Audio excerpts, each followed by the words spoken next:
Donald Trump lâche enfin ce qu'il gardait en réserve et les informations qu'il détient sur Emmanuel Macron risquent bien de provoquer un véritable séisme. Rien ne semble lui échapper et les révélations qu'il s'apprête à exposer sur le président français dépassent l'imagination. Alors restez bien avec nous jusqu'au bout, car ce qui arrive pourrait bien faire l'effet d'une détonation. Le président Macron, raide comme un piquet, se tient à côté d'un Donald Trump dominant dans le bureau ovale. Les reporters de cour présentent cela comme un immense succès. À les entendre, les discussions amicales sur l'Ukraine, l'OTAN et le commerce auraient été parfaitement équilibrées et le journal télévisé jubile. « Extremely satisfied », déclare Macron, tandis que Trump lui adresse un sourire. Mais accrochez-vous, car tout cela n'était rien d'autre qu'une façade soigneusement mise en scène. Un spectacle conçu pour les caméras, destiné à maintenir le peuple français dans l'ignorance. Et pourtant, attendez, ce n'était qu'un numéro destiné à un peuple que l'on considère comme naïf. Trump, l'ultime négociateur, a observé la coquille vide d'un président qui se donne des airs de conservateur chez lui, tout en ne gérant que le déclin national. Macron parle de déportation, de sécurisation des frontières, de valeurs conservatrices. Mais où sont les actes? À la place, des milliards sont consacrés à l'hébergement des demandeurs d'asile, les frontières restent ouvertes et le RN est qualifié d'extrême droite radicale. Tout cela simplement parce qu'il dit la vérité. Trump voit tout cela et en rit discrètement. Trump a déclaré ici qu'il connaît parfaitement les problèmes de la France et que la situation doit changer le plus rapidement possible. Regardez le ministre de l'Intérieur, Gérald Darmanin. Il parle sans cesse de contrôle frontalier plus strict et d'offensive de rapatriement, tandis que son gouvernement met en place un fonds spécial destiné à encourager encore davantage la migration. Des milliards pour les demandeurs d'asile, pour les hébergements, pour l'intégration et rien pour les familles françaises, pour les retraités, pour la classe moyenne. C'est une pure moquerie envers chaque citoyen qui travaille dur et paie des impôts. Et que fait Darmanin? Il met en garde contre le RN au lieu de s'occuper de la sécurité intérieure qui s'effondre sous sa surveillance. Coups de couteau, criminalité clanique, zone de non-droit, tout est minimisé pendant que le RN est présenté comme une menace. Trump est entre-temps également informé des déclarations publiques de certains socialistes qualifiant l'ensemble du RN de nazi. De telles déclarations n'ont rien à faire dans un débat politique. Comment peut-on parler ainsi du parti le plus fort du pays actuellement? Le RN n'est pas un groupe marginal, c'est la voix de millions de personnes, et on les appelle nazis. Ce n'est pas seulement de mauvais goût, c'est une attaque contre la démocratie elle-même. Trump est furieux contre la France et réagit à sa manière, un coup qui fait mal. Pas de longs discours, pas de phrases diplomatiques, mais des conséquences dures. Le gouvernement des USA impose officiellement des sanctions étendues contre des entreprises énergétiques russes. En réalité, c'est la France qui est ciblée. Ce n'est pas un hasard, c'est un calcul. Toucher les filiales françaises comme celle de Gazprom, des raffineries à Dunkerque, des connexions commerciales qui assurent une grande partie de l'approvisionnement énergétique. Du jour au lendemain, les chaînes d'approvisionnement s'effondrent, les prix du pétrole explosent, les actions chutent. Paris est paralysé, la bourse à Paris vacille. CAC 40, moins 8% en un jour. Une catastrophe. Bruxelles jubile encore un peu, croit à un signal contre Moscou, mais très vite, il devient clair que ces sanctions ne touchent pas la Russie, mais la République française elle-même. La raffinerie à Dunkerque s'arrête, les stations-service sont vides, les prix du fioul montent à travers le toit. Et qui souffre? Le citoyen normal, le pendulaire, la famille qui ne peut plus payer ses factures. Particulièrement brûlant selon Marine Le Pen, le gouvernement des USA est parfaitement informé de la classification du RN par les services de renseignement. Elle a parlé avec des représentants de haut rang de l'administration Trump, dont V, et le sénateur Marco Rubio. Les deux seraient alarmés par la répression des voix d'opposition en France. V aurait dit que si un gouvernement classe sa propre opposition comme extrémiste avérée juste parce qu'elle critique la migration, alors ce n'est plus une démocratie, c'est un système autoritaire.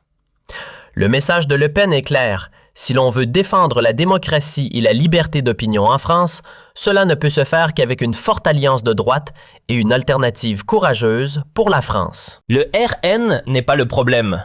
il est la solution. J.D. Vance est dans la même logique. Vance parle de la chute de l'Europe, de l'échec du gouvernement français, de vérités inconfortables qui ne peuvent plus être réprimées. Musk tweet « La France interdit les opinions libres et appelle cela démocratie. Wake up !» Tous les deux voient dans le RN un mouvement qui lutte pour la souveraineté, la liberté et la protection des citoyens. Exactement comme le mouvement MAGA aux USA. Pourquoi Le Pen est-elle si dangereuse pour les élites? Parce qu'elle dit ce que beaucoup pensent mais n'osent pas dire à voix haute. Elle part de la crise de la migration, de la perte de l'identité nationale, des conséquences économiques de l'idéologie verte, et elle le fait sans peur des conséquences. Cela fait d'elle une cible, mais aussi un espoir pour des millions de Français. Trump voit Le Pen une âme sœur, une politicienne qui ne se laisse pas plier, qui défend ses convictions et qui est prête à mener le combat contre le globalisme. En Île-de-France, les dernières centrales nucléaires sont menacées de fermeture. En Provence, des pénuries d'énergie menacent. Des PME déposent le bilan. Même à l'Élysée, c'est la consternation. Des fonctionnaires parlent anonymement d'un choc sans avertissement. Bloomberg rapporte que Washington a délibérément renoncé à toute consultation. On voulait poser un signe, et ce signe dit que la patience est à bout. Macron essaie frénétiquement de redresser la barre. Il appelle la Maison-Blanche, personne ne décroche. Il envoie des courriers diplomatiques, pas de réponse. Même via l'ambassade française, pas de retour. Les USA se taisent, et ce silence est plus fort que n'importe quelle déclaration. C'est un mot de pouvoir, un ultimatum sans mots. Trump observe la situation en France avec une précision froide. Il sait que la France n'est pas l'ennemi pour lui, mais le gouvernement qui dirige le pays. Pour lui, la Macronie est devenue le symbole du déclin moral de l'Europe. Un parti qui préfère obéir à Bruxelles plutôt qu'à son propre peuple. Il parle de valeurs, mais veut dire contrôle. Il parle de liberté, mais veut dire censure. J.D. Vance le dit à la télévision. Donald Trump lâche enfin ce qu'il gardait en réserve et les informations qu'il détient sur Emmanuel Macron risquent bien de provoquer un véritable séisme. Rien ne semble lui échapper et les révélations qu'il s'apprête à exposer sur le président français dépassent l'imagination. Alors restez bien avec nous jusqu'au bout, car ce qui arrive pourrait bien faire l'effet d'une détonation. Le président Macron, raide comme un piquet, se tient à côté d'un Donald Trump dominant dans le bureau ovale. Les reporters de cour présentent cela comme un immense succès. À les entendre, les discussions amicales sur l'Ukraine, l'OTAN et le commerce auraient été parfaitement équilibrées et le journal télévisé jubile. « Extremely satisfied », déclare Macron, tandis que Trump lui adresse un sourire. Mais accrochez-vous, car tout cela n'était rien d'autre qu'une façade soigneusement mise en scène. Un spectacle conçu pour les caméras, destiné à maintenir le peuple français dans l'ignorance. Et pourtant, attendez, ce n'était qu'un numéro destiné à un peuple que l'on considère comme naïf. Trump, l'ultime négociateur, a observé la coquille vide d'un président qui se donne des airs de conservateur chez lui, tout en ne gérant que le déclin national.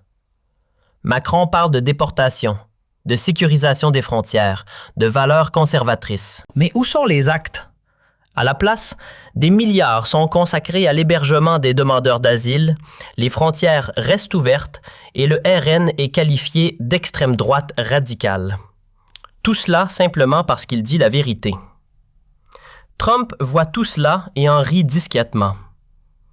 Trump a déclaré ici qu'il connaît parfaitement les problèmes de la France et que la situation doit changer le plus rapidement possible. Regardez le ministre de l'Intérieur, Gérald Darmanin. Il parle sans cesse de contrôle frontalier plus strict et d'offensive de rapatriement, tandis que son gouvernement met en place un fonds spécial destiné à encourager encore davantage la migration. Des milliards pour les demandeurs d'asile, pour les hébergements, pour l'intégration et rien pour les familles françaises, pour les retraités, pour la classe moyenne. C'est une pure moquerie envers chaque citoyen qui travaille dur et paie des impôts. Et que fait Darmanin? Il met en garde contre le RN au lieu de s'occuper de la sécurité intérieure qui s'effondre sous sa surveillance. Coups de couteau, criminalité clanique, zone de non-droit, tout est minimisé pendant que le RN est présenté comme une menace. Trump est entre-temps également informé des déclarations publiques de certains socialistes qualifiant l'ensemble du RN de nazi. De telles déclarations n'ont rien à faire dans un débat politique. Comment peut-on parler